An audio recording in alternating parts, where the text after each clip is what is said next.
Hello. So my sister-in-law has never been, I mean, she was when she was a kid, a reader, but as an adult, she's never been a reader. But recently she is. Recently she started picking up books again. She loves it. She's a super reader now. And of course, all the books that she's interested in are not the books that I'm interested in. So we've gotten to talk about a couple of crossovers we've had. The ACOTAR, Court of Misted Rose's Fury, and Silent Patient, two books that I read for Opposites Attract, that she happens to have read too, and we got to discuss those. But generally, we do not cross over at all in our reading interest. But she kept telling me that she thought I would like Fourth Wing because it's fantasy, dragons, also the romance. So I kept telling her, I just don't think so. I don't know. It doesn't seem like my thing, but I do love dragons. You're not wrong. So anyway, I put Alone out in the library and it came so fast. So it's not on my February TBR, but I do, for me, the social side of reading is just as good as the reading side of reading, and I do want to talk to her about books more. So here I am. I'm reading Fourth Wing. I'm 5 chapters in, I think, or 6. I'm not very far into it, and I like it. I wasn't planning on vlogging this. I wasn't even planning on talking about it on my channel at all, but it's had a really solid start, so I don't know. I'll record this vlog and we'll see if it sees the light of day. Okay, so we're starting off with Violet, which is our protagonist. She is a scribe. She wants to be a scribe. She's trained to be a scribe. She should be a scribe for all reasons except for her mother, who is the general and has decided you're either going to become a dragon rider or you're gonna die. Take your pick. So she's cool. We like Mom. I really do actually genuinely like her sister, who is very protective over her. Obviously their older brother has died, being in this 400-year-long war, never-ending war. He's died in battle, and now her sister is an iconic fighter. Everyone looks up to her. Everyone thinks that she's incredible. And now Violet, who has some sort of disability that makes her, well, I'm not really sure exactly what it is, but like her joints, I think, and tendons don't connect just right, or her tendons don't hold things together just right. I'm not entirely sure about the specifics around it, but she has to wrap her knees and her elbows and everything, and she can't pick up heavy loads. Like she can't swing a heavy sword, but she's really lightning quick. She's great with daggers. So I really like her already, and because I love the underdog, you know, not strong but scrappy type of character. Like I want to root for you if that's who you are. And I love her sister because I'm getting that like strong warrior character out of her, coupled with protectiveness for her sister. I'm really looking forward to seeing Violet not be naturally, you know, better than everyone else in the tasks that she's going to have to fight through, but finding a way around it, finding a way to either be quick enough, cunning enough, whatever it's going to be. She's a scribe, or she should be a scribe, so she's smart. It probably has studied a lot of like tactics, I would guess, maybe. I mean, she did mention the role of being a scribe on the front lines, documenting the battle so that people know the history. So I don't think she's afraid of putting herself into dangerous situations. She just cares more about keeping of history over the making of history. At least that's what I'm getting from her so far. And I really like her for that. And I like her sister a lot as well. I've said that. Okay, so in this Forever War, there are many positions that you could take. You could be a healer, you could be infantry, you could be a scribe, obviously, a dragon rider. Obviously, there are many ways to participate in this never-ending war. And the role of the dragon rider is the most iconic, the most probably sought after for those that want to make a name for themselves in history, but it's also the most dangerous. You're very likely to die. You're going to get through these 3 years, or you're going to die in the process. There really is no other option. So just in the beginning of like crossing a really tenuous bridge, or seems like the training itself is going to be really dangerous too. A lot of people die before they really even get very far, before they're even presented to the dragons. So because of that, Dane, who is her childhood friend, really wants to get her out. He's like, I don't want you here. You're gonna get snapped like a twig. Like you can't do it. So please go be a scribe. I'll get you in with the scribes. No one will know. Your mom won't be able to do anything with it because we'll keep it a secret until it's too late to turn back. Let's get you out of here, right? Which I'm kind of on Dane's side, honestly. He's a dragon rider as well, and I'm on his side because I'm like, I personally don't want to be, I mean, I do want to be a dragon rider if it's like the Aragon. If we're talking about like I bonded with a dragon and now I'm a dragon rider because I bonded with a dragon, killer. If we're talking about I'm gonna try to survive so that I can be presented to a dragon and then here's hoping I survive that encounter, I mean, like, let me be a scribe. I like writing things down. I'm interested in documenting history. That sounds like a good role. Let me do that one. But she really doesn't feel like she has a choice because of her mom, but also like she kind of just wants to do it. Like, I'm here and I think I can, so let me try. So Dain is super hyper protective, obviously also super hyper in love, and she is not getting it, it doesn't seem like. And then we also have Xaden, who, like Dain, he's one of the leaders of, I don't really understand all the dynamics yet. He's one of the 4 that they're going to be training under. So Xaden is a child of one of the rebellion. So in history, at some point, there were people who rebelled, and they were caught, they were killed, and then their children were branded as the children of the rebels. And because of that, they're forced into conscription, and they they're branded, so it's clear from seeing them that they're one of the children of the rebellion.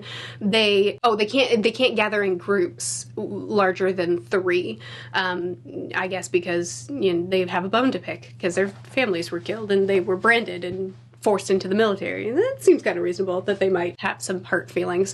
Some of the language around this, some of the in their classroom, like in their war college, they're in war college, in their classroom settings, as they're learning a little bit about battle strategies and a little bit about the war for the benefit of the reader, it seems like there's a lot that's being left unsaid.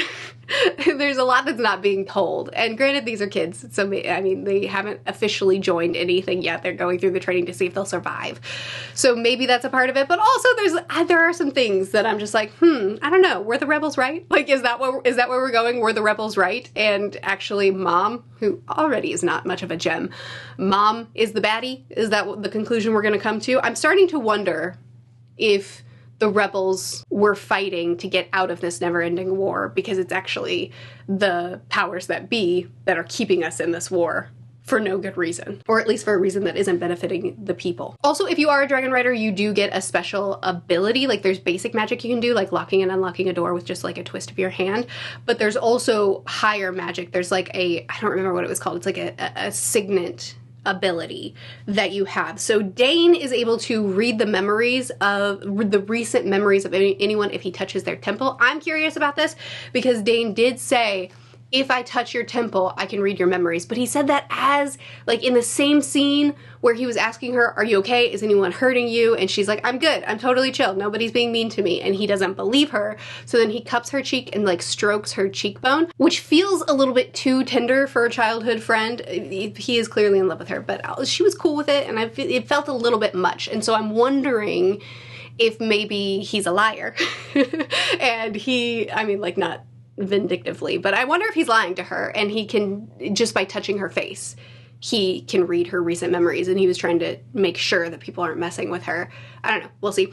Also, Xaden's ability is that he commands shadows. So when she is hiding in the shadows, he's aware of it. So I don't know a lot about his ability yet, but I think he can see what's in the shadows. It is very clear that Xaden's going to be the love interest here. I mean, I like Dain because I always root for the childhood friend, the one that's tender and sweet and loving and kind-hearted and wants to protect, and then Xaden is, he wants to kill her, and he hates her because there's also some very personal vendetta there because, let's see, his dad killed her brother, the brother who passed away before the book began. That was his dad's fault, but also her mother captured and defeated his dad. So just generally there's some bad blood there. And he's the bad boy. He's like grumpy. And I like Sunshine. I like the lover boys. I like the sweet ones that just like put their heart on the line. So I am inclined to Dain. But, I recognize that the book is clearly setting it up for Xaden, so I just need to get over it. Anyway, so far I am really enjoying it. I did not expect to be enjoying myself so much, but I like dragons. I'm pretty excited about the dragons. And the world, I think it's well written. I think that the lore and the elements of the world and the political dynamics and the setting of this war college that's so brutal and that people die left and right, but like there's this honor in war, and I think like we're gonna find out that the war really didn't need to be here. People are dying for nothing. So I think that as far as like the world building and everything set up, it seems interesting to me so far. Like I think it's being distributed in a way that feels cohesive. There's very little info dumping. There's enough being given to me that I'm intrigued, and not so much that I'm like, oh my goodness, what am I supposed to do with all this information? You know, like I want to learn more. I like the characters pretty well. I'm not really that interested in the romance, but who's to be surprised on that one? But I like the world and I want to ride some dragons. So we'll see. This vlog will either be on my channel or it will be deleted. Here's hoping I like the book so you see the video, or at least don't hate it. Anyway, welcome to the vlog. Hello, here's hoping the wind isn't too bad and that person chainsawing down the way isn't too loud either. I have read a good chunk more of Fourth Wing. We have gotten through, okay, so the next big trial that we faced was the scrapping on the mats. It's the characters, here's my cat, if you see his tail, that's his face.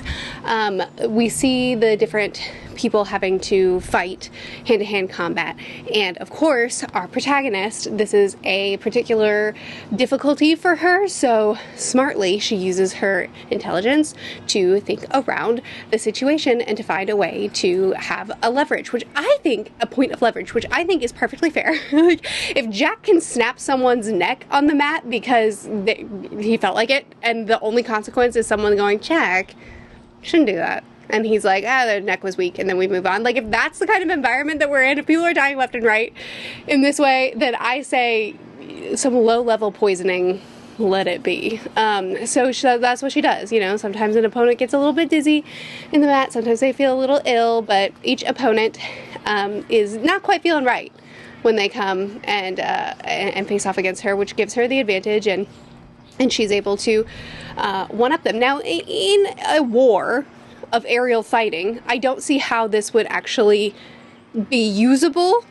So that's the only bit that I'm like, well, I mean, you should probably be developing techniques to help you survive in the long run and not just in the short term. But also, you know, I want to survive in the short term too, so I can't put too much blame on you for that. But Xaden sees right through it. He can tell. He sees the pattern. She's not super good at hiding it. And so he's like, when she got a little bit sloppy, he stepped into the ring with her instead because her opponent got sick a little bit too early. So here's what I really loved about this scene. First of all, the hand-to-hand rolling on the mat combat situation. Like, I'm not a wrestler. I'm not a hand-to-hand fighter, so I don't know if it was written well, but I enjoyed reading it. I thought it was interesting to read. But I really like that Xaden called out the fact that Dain is coddling her and not pushing her, which is true. And I will say, I was Team Dain. I'm still not Team Xaden, but I'm no longer Team Dain either. Because I think in like 4 chapters, he has 4 separate times, or 3, I don't know. It's too many times in a very short span of time. He has cornered her to say, hey, I can sneak you out. You could be a scribe. And she's like, no thanks. And then the next chapter, hey, I can sneak you out. I talked to a scribe. He'll take you. No thanks. Next chapter, I talked to a scribe. He'll get you out. It's like, okay, Dain, she said no. You gotta accept that. I mean, I don't blame him. I'm not wanting to watch your one true love get slaughtered is reasonable. But also, if she says, I want to do this, I'm staying, then eventually you gotta stop. Like, at this point, I'm afraid he's gonna hog tie her and just haul her out of there, and she's gonna wake up in the scribe's quarters and just be like, I'm here now. I guess I'm a scribe, which, by the way, I would totally read this book from the perspective of a scribe. Are you kidding? Watching warfare on the front lines, but documenting all of the history and then watching how the history is then manipulated after you've been careful to, like, risk your life to document it carefully, but then the powers that be still choose to alter it for their own purposes. Like, well, I want to read that. That sounds great. Go be a scribe. I'm not trying to risk my life the way she's risking hers. I would rather be a scribe. But if she says she wants to be a writer, Dain, you gotta chill. Anyway, so Xaden calls out the fact that Dain is not helping her. He's actually hindering her by coddling her, which thankfully she's pushing herself. Like, she's not accepting the coddling. But I liked the way this was written because Xaden tells her, Dain's not helping you. And then he disarms her one by one and throws all the knives at Dain's feet, which is like that's such a rude move. Like, it was very clearly a message to Dain, not just to her. But then he says, Dane's not helping you because he's not pushing you. And then he pushes her. Then he rolls with her and makes her learn from her mistakes. Tells her, stop going for these big moves. You're small. Go for small, precise kill moves. Aim for the kidneys. Aim for the ribs. And he's like teaching her how to do these things. My one complaint about this scene is I just feel like chemistry is being written a little bit too hot and heavy, too fast in this book. So far, he's trying, like, she still thinks that he hates her and wants to kill her. So far, he's had an alliance with her. You know that I secretly have meetings here and there. You haven't ratted me out. I won't rat you out about the whole poisoning thing. We're square. But he's not, like, there's no chemistry yet between them, at least none that I've detected. And so the fact that he's on the mat with her, fighting, pushing her as a fighter, but not flirting with her. And she's like, he's super sexy hot. You don't like toxic men. You don't like toxic men, Violet. You shouldn't like him. I'm like, yeah, you shouldn't like him. He has only shown toxicity to you up to this point. You should not like toxic men. Why are you having to hype yourself up on this one? Like, I feel like that was just written too soon. I feel like we could have had at least one more scene of them talking and having some sort of chemistry between them, like personal chemistry between them, before she's trying to convince herself out of being attracted to this guy who she still thinks wants to kill her. Like, I don't know, it just seems like a bit fast. But other than that, I thought the scene was great. I loved him showing her what it would look like if she had someone that pushed her. And I think that they're probably going to continue to work together up to this point. He's going to continue pushing her, training her, and showing her that it's not just outmaneuvering the situation. It's not just thinking past the fact that physically you don't have the same limits as the people you're sparring with, so you have to think around that. That's true, but you also have assets that you can build on, like your lightning quick moves, like your scrappiness, like your ability with these daggers. Let's hone those so that you're also a great fighter and not just a cunning fighter, right? So like he can push her, and he showed her what it's like to have someone who pushes her, which I thought was really good. Then we move on to the obstacle course. This just seems terrible. Like, there's no part of me that wants to do this, that wants to be on an obstacle course that without a rope. Who would want that? Who would want to do this? And she can't get through the chimney. She watches her comrades die. Orville, or whatever the character's name was. Orally, maybe. I don't know. That seems wrong. She watched a character die. The call of the names of the people that died, we had a moment of like grieving and realizing how fleeting this all is and how little time is given to those that fall. It's just another body. It's just another name called out. Thought that was really good. And then she runs into Xaden again, once again in the shadows. This time she steps out because she knows he commands the shadows. And he tells her that he asks her what she's doing, and she says, contemplating running away. What are you doing? And he's like, same. And she chalks it up to him being sarcastic. But I don't think he was. Why did she just dismiss that? Because she doesn't know him. But I read books, so I don't think that he was actually just being sarcastic. I think he's contemplating running away. Why? Why does he want to run away? Anyway, he gives her some advice. He tells her that the right way is not the only way. Then we get the obstacle course, the final run with the obstacle course, and she takes his advice. She thinks around the rules. She uses the rope and accepts, like, I'm gonna get a 30-second penalty for that. That's fine. I'm using this rope. I'm getting up the chimney. And then she has the wooden bridge that she's never tackled before, but she uses her dagger to maneuver her way across it. And then when she gets there and she's challenged, then she's like, no, she recites the rules at them. She's the nerd that she truly is. And she uses the rules as a loophole, looks directly at Xaden and says, the right way is not the only way. And this is so good. It was such a great scene, and he allows it. He accepts it. She's in. So I think now I get to see dragons. Pretty excited about that. I'm ready to see some dragons. Anyway, I'm really enjoying myself. It's a good book. Hello, we did the threshing. I have so much to update you on. My goodness. Okay, so the threshing happened. So they were all paraded in front of their dragons, and oh my goodness. Okay, so first of all, I love that the two dragons could smell the dragon scales in her armor, and they were like sniffing on her and trying to figure out what was going on. And that was our first encounter with dragons. The side characters, whose names I haven't bothered to learn, are all just bickering back and forth with each other during this whole situation. I'm like, now's not the time. What are we doing? Like, there's dragons that could kill you.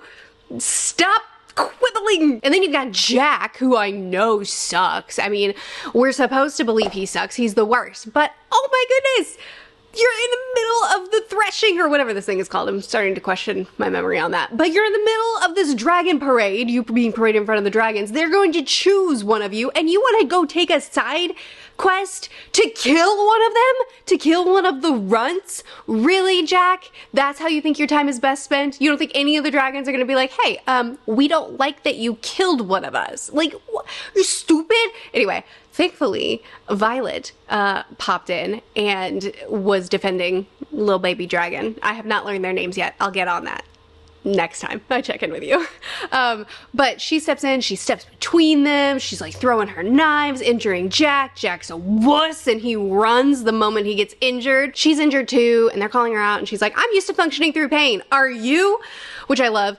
And then Xaden shows up, and it looks like he's gonna step in for a minute, but then the big giant dragon steps in, and he's like guarding the little dragon with his scarred wing. Clearly he's been bonded before, clearly he's been through battles before, but obviously he's also like very ancient and powerful. And the moment he said, step aside, silver hair, or whatever the line was, I was like, oh no, we've already been informed in those little excerpts before this, leading up to it, that the dragons only speak to those that they have chosen, only to their rider. You don't hear a dragon's voice unless it's your dragon. And so as soon as it said that, I'm like, it chose her! Because in my mind, I'm like, the little baby dragon, that's the one that's gonna choose her, because it's little, she's little.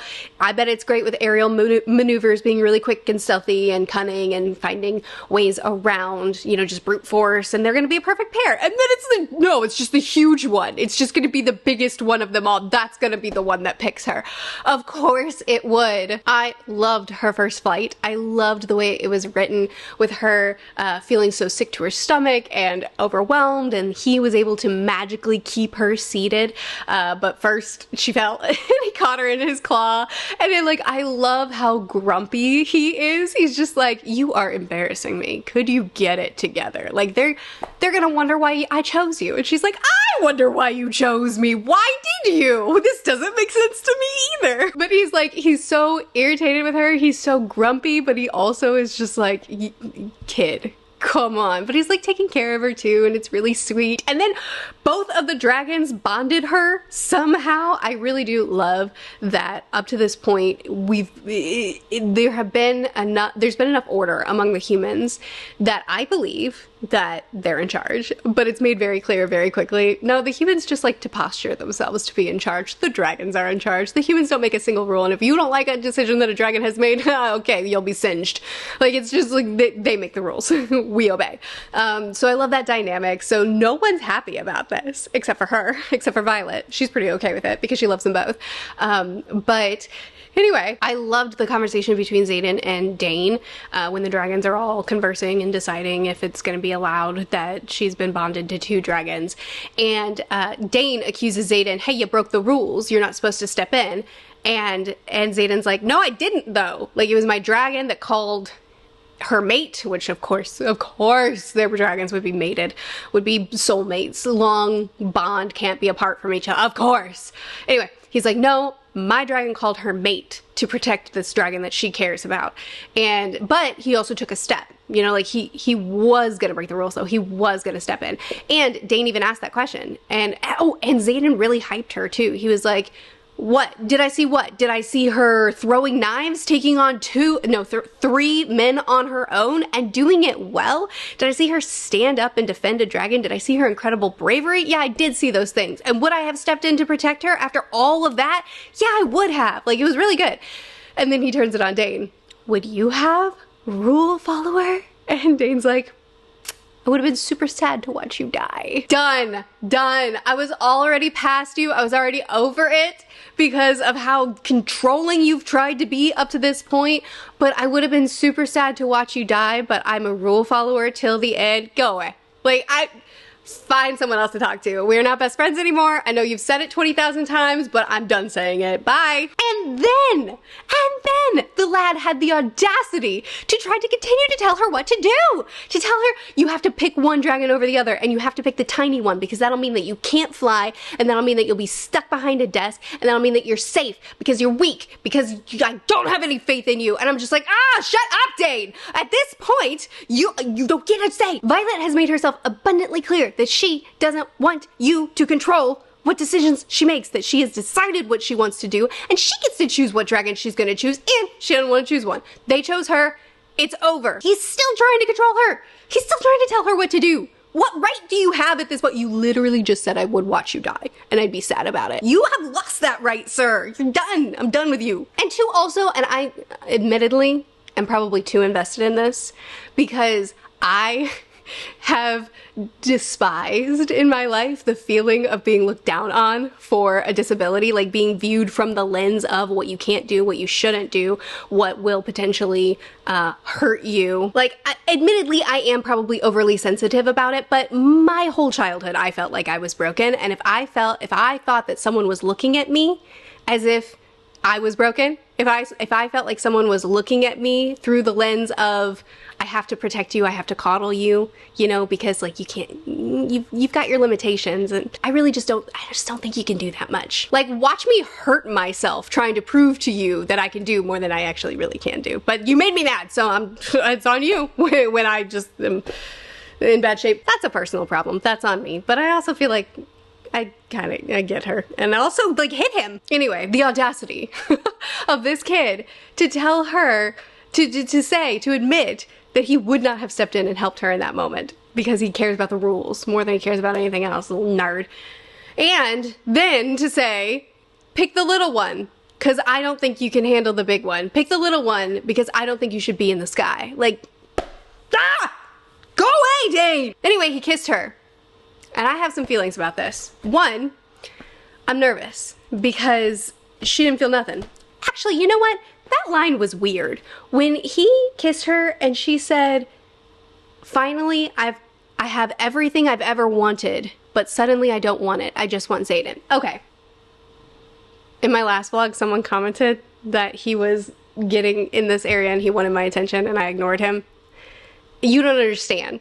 This cat does not want attention. If I sit down on this couch, he comes over here and he paws at the blanket because this is his spot and he's offended that I've taken his spot. But if I try to pet him, he like, stop it. You exist to feed me and nothing more. Now my orange cat, he wants attention and love at all times. But that cat, that's Locke. We don't touch Locke. Unless he's hungry, then he'll allow for pets before you put food in his bowl. Anyway.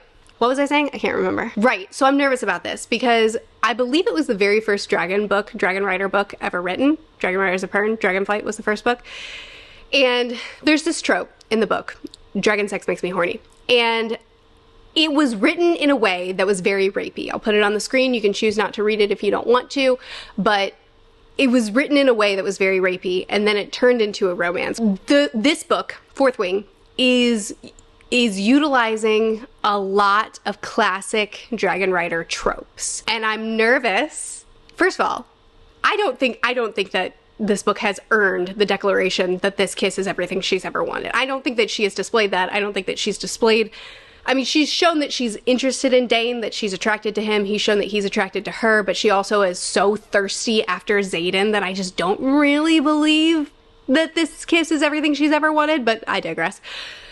Regardless, the fact that she's supposedly, this is the greatest thing in the whole wide world, and suddenly she's turned off right as she's bonded with the dragon that is the mate of Xaden's dragon, makes me concerned that we're doing that trope. And I don't like that trope, mostly because I've been scarred, but also because I just think it's, I don't like romance under compulsion. I don't like mate bond nonsense. I don't like we're destined to be together. It's not romantic to me. If there's some sort of magical element that forces two people together, that's not romance to me. So I am nervous about this trope being deployed, potentially. Now it's possible that she's just not interested in Dane because she's realized that he's a wet blanket. It's possible that she's just terribly turned off by his controlling, obsessive nature and his rule-following lunacy. It's possible that the more time she spent with him, she's just realized you're unpleasant. It's also possible that there's some sort of magical compulsion drawing her to Xaden, even more than her, you know, horniness has done up to this point. So I'm nervous about the way that's gonna go. Admittedly, I don't like the way the romance is written in this book anyway, because Violet is just a lot. Like, her internal monologue as she's thirsting after people is a lot. And I mean, I'm reading the book for the dragons more so than the romance anyway, but I'm just nervous that I'm enjoying myself. I think this book is fun. I think that the lore and the dragons that I've met are amazing, and the lore around the dragons and the political kind of stuff that's being set up. I'm really liking this book. This could make it nosedive for me. So I am getting nervous. I'll have to check in later and let you know. Ooh, dragons. Okay, so she went and visited her old Scribble friend who tried to find her that old myth book that her sister wouldn't let her take with her, on, you know, the dragon murder school. And the scribe couldn't find it. So that feels relevant. I feel like it wasn't a myth book. I feel like maybe it was a history book, because clearly history is being hidden in this story. Obviously, like, the powers that be don't want you to know stuff. Oh yeah, I loved this scene when Dane was, once again, being overprotective. Really just calm down, sir. Leave her alone. And he's worried that she can't keep her seat, and she said, someone's so focused on the, she told him that he is, someone's so focused on the least I'm capable of doing, he can't believe I can do so much more. She said, the reason we'll never be more than friends isn't because of your precious rules, it's because you have no faith in me. Even after everything I've accomplished, you still don't think I'll make it. Oh, I love it. Okay, yeah, so she had this dream about being in the archives, and her dad tells her that eyewitness accounts are the most reliable, but also check the sources, because that matters too on how reliable these accounts are. That means nothing to me. For any information I've received up to this point, that means nothing, but it's obviously going to be significant later, so I'm just making note of it. Oh, right, and then her dragon pulls her from the dream because she's under attack. So that was crazy. Oh my goodness. So it's told to us right off the bat after she bonds with her two dragons that now you have a target on your back. Now people are going to try to kill you because there's this grace period before you're actually fully bonded, and if you die, then, you know, the dragon can move on a little bit faster, and then maybe the dragon will bond your murderer, which seems like poor logic. I just don't think I don't think the dragon would be like, haha, fair, noble warrior who killed the person that I chose, who usurped my decisions. Like, dragons are pretty proud, right? Wouldn't they be like, no, I didn't pick you. You murdered the one I wanted. I don't want you. But anyway, that's something that happened. So like 6 people came into a room and tried to kill her, tried to assassinate her in her sleep, broke the rules. Dane, where are you? Someone broke the rules. Isn't there an alarm going off somewhere in your head? Don't you have like a signal, like a bat signal that goes in the sky when someone breaks the rules? Xaden showed up and he killed them all. So I do like this book, but Violet's thirst is just so high, like so unreasonable sometimes. Like, there are bodies at your feet. 6 people that you just watched, they tried to assassinate you, and then you watch them get killed, and they are currently on the floor at your feet, and you're like, he's tying up my shoes, he brushed my hair aside as he was, I don't remember what he was doing, but she's just like, really intense. Like, ma'am, now is not the time. Like, of all the times that you have been like a little bit much, this is not the one. Anyway, her little dragon, Darna, I think was the name. Her little dragon was so sweet when Xaden whisked her away and got her to the dragons, and she was like, her eyes were so compassionate and so worried, and she's like, I'm so glad you're okay, and just like the tender love and affection that these dragons have for her, I just love. Oh yeah, and then Xaden confronted Taryn like really out of line, like, sir, this is a giant dragon, you should probably not like lose your mind at him. But we find out that Xaden can hear the dragon voices that she's bonded with, and she can hear Xaden's dragon voice as well. Zeagle, I think is her name. Oh, and we learn that Feathertails are actually not hatchlings. That's important. They're not hatchlings, but they're little dragons. They're not fully grown. And that basically if you bond with a young dragon, a Feathertail, then it's possible for you to actually take their ability. So now Violet is able to stop time for a short period of time, but it sucks energy it puts her in danger, and so she has to be really careful not to abuse it. So good on them, very smart to not want to tell humans this, because humans can suck and would take advantage of it. So I love that they don't want anyone to know. I am concerned that it's going to come to light anyway, just because eventually, like, since now she is on the forefront, she's bonded with Violet, everyone knows that she exists, she's previously Feathertails were kind of like hidden away, they weren't really in the public eye, and now we have one that's in the public eye, so eventually she's going to outgrow being a Feathertail. So I feel like people are going to put 2 and 2 together and notice that, oh, okay, Feathertails are not fully grown dragons.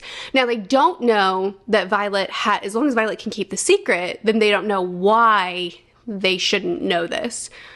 But that's still like a vulnerability, so I am worried that something's gonna come of this. Oh, right, okay, so then Violet finally lets the readers know that it was Amber that unlocked her door.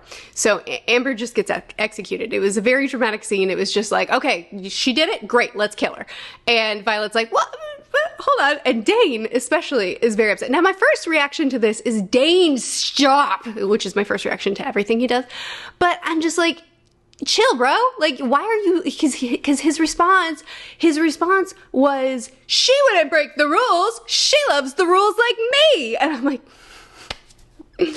maybe listen to Violet. But at the same time, everyone did escalate it really fast. So I also kind of am sympathetic of his urgency. I mean, he shouldn't have tried to read her mind without her permission, but also they're like basically chanting, kill her in the seat. They weren't, but I mean, like, pretty much. It escalated so fast, like so quickly. They were like, we have one eyewitness account, no evidence whatsoever, execution! Like, it was so fast. And Dane was like, I have the means to get some evidence. Let's get some evidence before we kill her, which is pretty reasonable. And it's also reasonable that she didn't want her mind read, because she didn't want her dragon's secret to be told to all. So that's good that she protected her memories, therefore protecting her dragon. But also, I'm not trying to be on Dane's side. That's not my goal in life. But I am sympathetic of the urgency that he felt in that moment, because he's like, we have gathered 0 evidence and we're gonna kill her. And like, maim her dragon pretty much, because she'll be dead. So I can collect evidence, let me do the thing. Anyway, Taryn ended up just projecting the amount of memory that she wanted projected, and everything worked out great. She died. Oh my golly. Then later Dane confronted her and he was offended that she showed everyone the memory instead of just him. Like, who do you think you are? She did call him out for trying to take the memory without her permission, which again, yes, she has a right to call him out for that, but also I'm sympathetic of the urgency that he felt in that moment. What do you think is gonna happen? He thinks that his memory ability is a partial secret up to this point, because when she said it to Xaden later in a later scene, Dane was like, hey, and Xaden's like, you don't think I know that? So like, it's at least a partial secret. So what does he think is going to happen? She's going to say, Amber did it. And then everyone is gonna say, I don't need evidence, great, let's kill her. And then Dane is gonna say, I wasn't present, but I can verify that she did it, don't ask me how. Like, how did he think that was gonna play out? Obviously projecting it to everybody else was the better plan. Anyway, Jack then was able to spar with her, and he chose to break the rules. I'm not entirely sure what he was doing. It seemed like he was electrocuting her. So he was doing some sort of shock to her, where he grabbed a hold of her, and then like her whole body was in terrible pain, and everybody that grabbed a hold of him, they were in pain too. And her secret weapon, the thing that she did not whip out initially, she initially tried to play fair, she tried to fight a clean fight, and when he started cheating, when he started breaking the rules, then she's like, okay, I can escalate things. And she had the cleverness of Violet to observe him closely enough to know what he's allergic to, and then to keep that vial on her so that she can cause an allergic reaction in him, which is horrifying, but also he deserved it. They also had this task where they couldn't involve their squad leaders, and they had to go infiltrate. And she very conveniently happened upon more war plans, more war information. And it did feel like a forced plot point to me, but the information she collected is that there are people that are requesting backup. There's stuff happening in areas that they don't know about. This is the second time that she has had concrete confirmation that there are things happening in this war effort that they are not being informed of, like significant things that if they're in a war college training to be dragon riders, one would think that they would know, and they're not being told. And still Violet's just like, oh, weird, instead of like questioning anything, which her mom is the general. So I do understand why she would assume the best, but her mom, I mean, I don't know. She should read a book. Usually these are red flags. I'm almost done. I know that this is a lot of information all at once, but I've read a good chunk. So then her sister visits. Her sister doesn't trust Xaden, kind of puts her and Dane in their place. And then a griffin attack happens and her sister goes off.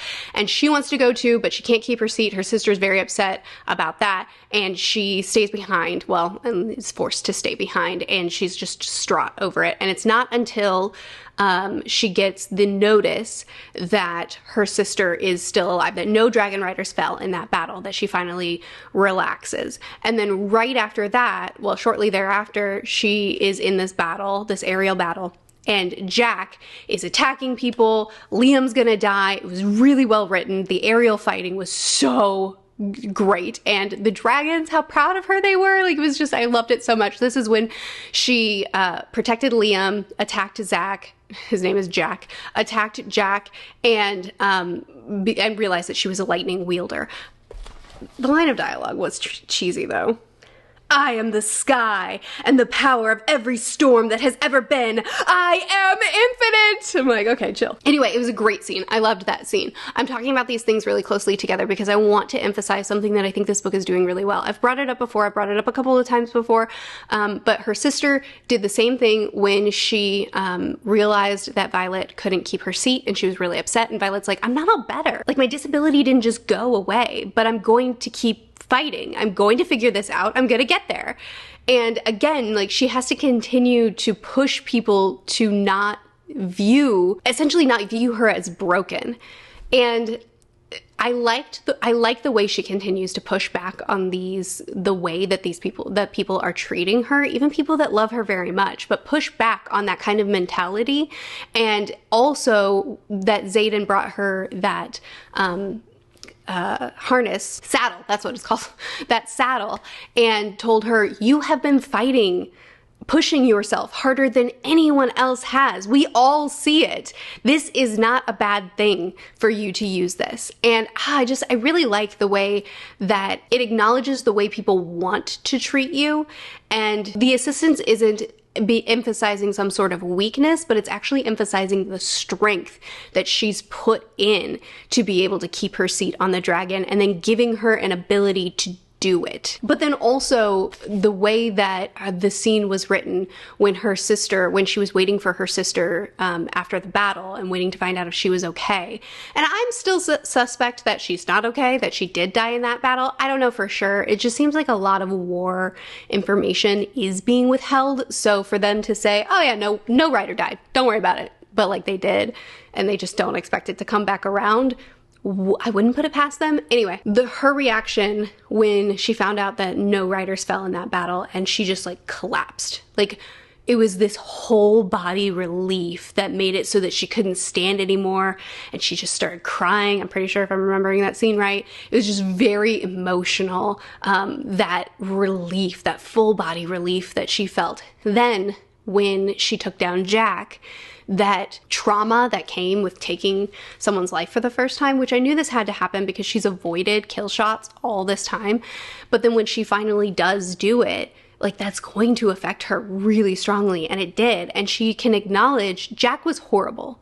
Jack had to be stopped. He had to be brought down. I'm not sad that he eventually was killed. I'm sad at the cost of my soul having done it. So it's that complicated feeling of, you know, people who have malicious, evil, vengeful, violent intentions and actions do have to be stopped.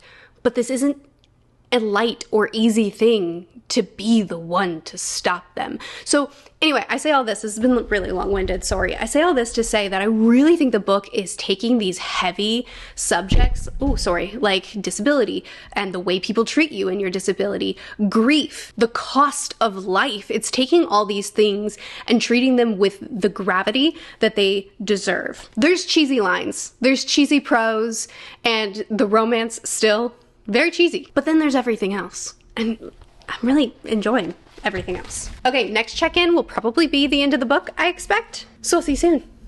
Okay, I'm gonna see if I can record this final vlog clip before my battery dies, because I lost the charger. So, okay, so let's see. What happened the last time we talked? Oh, right, Xaden and Violet got together. I think that's the next big event that happens after I checked in with you. So now we've moved on past the like the yearning and moved to pining. We went from like thirsting, like Xaden has his shirt off, my head exploded, to don't fall for me, I love you. Whoopsie, we started a forest fire with our love. I think it was like a thunderstorm or something.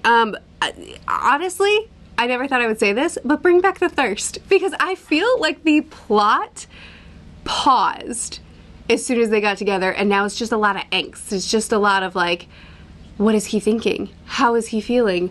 How can I express my feelings to him? It's just like, just a lot of like, kind of lost me a little bit. I did skip over the sex scene and just went on to the next scene, which apparently is controversial. Like apparently that's like bothersome to some people, but I don't know, you'll get over it. So the next scene was him talking about his scars, where she asked him, like, why do you have 100x lashes? Or why do you have these scars? And he said, I have 100 and however many lashes. And she's like, that's the number of rebel children that have been forced to enter the army. Why? Why could that be? And I'm just like, Violet, I need you to think a little. Like, you have to add 1 + 1. And I realize that like, why was probably for the benefit of the reader, so that Xaden can spell it out for us. Like, I took the lashings for them. I stood in their place, right? And that's awesome. And I love that scene for him. Like, it made me like him so much more to know that, because when we found out that the rebels, that the rebel children were punished in the way that they were, rather than just outright being killed. I'm like, but why? Like, we killed their parents. Not we. But they killed their parents, and now they're sentencing them to death in this, like, roundabout way, which is actually inconvenient, because now they're getting bonded to dragons. So, like, why? You're brutal and ruthless. Just kill the kids. Great line to take out of context. But I just didn't understand why they would do that. And this makes so much more sense. Xaden took the lashings for them, and now he also is collateral. If any of them rebel, then, you know, he dies. So no wonder Liam is so loyal to him. No wonder he's like counseling them and meeting with them. All that reveal I thought was really good. It is funny how emphatic Xaden just says over and over, Violet, you're the smartest person I've ever met. And I'm going through this book being like, girl, grow a brain. Anyway, after they finally like work out their problems and have a chat, and they're officially together, then they're together when the Griffin riders show up, and Xaden is like, you're early. She's like, what was that? So definitely we had several reveals there. Xaden's been working with the Griffin Riders, which I mean, I feel like that was pretty clear that there was something going on. We find out that we're probably the baddies. Again, very, very clear. I feel like Violet should have picked up on the clues of that, like, way sooner. Oh, and we also learned that the Venin, I don't know, I don't know how to say that, are not things of myth. So we've got like worldview altered, trust broken, very dramatic. Also, Dane can read her mind. And I'm almost positive that I put on camera that I thought that he was lying about having to touch her temples in order to see her recent memories. Read her mind was wrong. See her recent memories. Because I was like, I don't know, he's touching her face a lot. Like, I think he can see inside her head. I don't think he's being honest about how serious his limitations are here. And yeah, so friggin' Dane, who's just like more in love with the rules than with life itself, of course he's like, broke the rules. So we entered into this huge battle. It was very emotional. Violet had just asked Liam, are we even really friends? Like, do you actually care about me? And then of course he does. It's very clear in the battle, and then he dies, and it's like, oh no, regrets for the conflict we had, a grief and loss. It's horrible. And then she is able to figure out how to kill the wyverns. It's to go after the venom that are summoning them. And that wins them the battle, but she's poisoned. And I really liked, you know, there's little excerpts at the beginning of each chapter. I really like the one that was like, you know, in this situation, just try everything you've got. They'll probably still die, but you learn something. It's so funny. So anyway, she's poisoned. It's not looking good. We switch to a Xaden POV. And again, I've said this before, some of the dialogue can be like a little bit cheesy in this book. It felt more so from Xaden's POV. Like when Xaden is saying some of like the, you know, amateur poetry kind of lines, like big angst, I'm like, it just feels worse from his angle somehow. But we find out that the rebel stronghold was not actually destroyed. That was another thing that I was suspect of, but I don't think I ever said that on camera, so there's no evidence. And her brother's alive! Okay, so that one did not see coming at all. Totally thought he was dead, didn't even consider that he was still alive, but he's a part of the rebel groups. And the book ended on him saying, welcome to the rebellion, I think. And I loved that final line. I love that conclusion, especially because like a lot of the plot beats I feel like were pretty obvious. So that was like a great twist. I definitely didn't see that one coming. So overall thoughts about this book. Generally, I enjoyed myself. I feel like I had probably like 2/3 positive things to say, about 1/3 negative. I think that some of the dialogue is cheesy.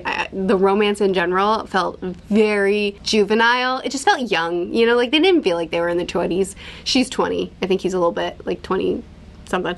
But regardless, they felt more high school to me, with the amount of angst and just like yearning, which it's not my thing, so I mean, admittedly, that might be on me. A lot of very classic dragon rider tropes were used, which, you know, naturally makes it so that a lot of stuff feels very familiar. A lot of the plot beats, I think, were the clues were laid out so clearly, and everything went in a direction that seemed like it was gonna go in. You know, there weren't a lot of big twists. Now, again, did not think that her brother was gonna be alive at the end of this, so that one was a great one. But for the most part, you know, everything kind of worked out the way that you might think. Really, the angst was the worst. I mean, that romance was rough for me, but the dragons were awesome.